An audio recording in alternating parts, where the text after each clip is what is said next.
எல்லா ஃபுட்லேயுமே வந்து குளுக்கோஸ் இருக்கும். I mean of course leave the fats, நெய், எண்ணெய் இதெல்லாம் வந்து குளுக்கோஸ் இருக்காது. பட் ஜென்ரலாக எந்த பொருள் எடுத்துக்கிட்டிங்கனாலும் அதில் வந்து குளுக்கோஸ் இருக்கும். அதுதான் நம்மளோட பாடியோட மெயின் ஃபியூவல்.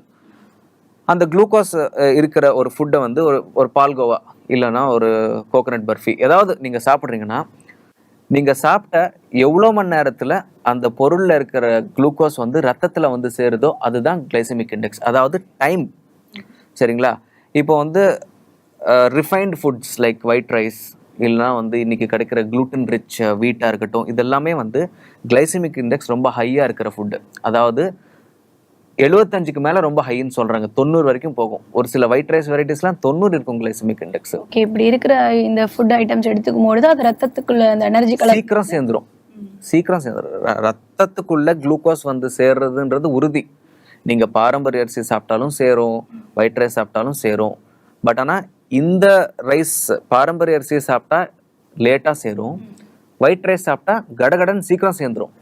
சீக்கிரம் சேர்ற ஃபுட்டு வந்து நம்ம உடம்புக்குள்ள ரெகுலராக போனால் நம்ம பேங்க்ரியாஸ்னால அந்த ஸ்பீடை தாங்க முடியாது. அந்த ஸ்பீடு தாங்க முடியாமல் அது வேலை செய்யாமல் போயிடும். அதுதான் டயபெட்டிஸ்.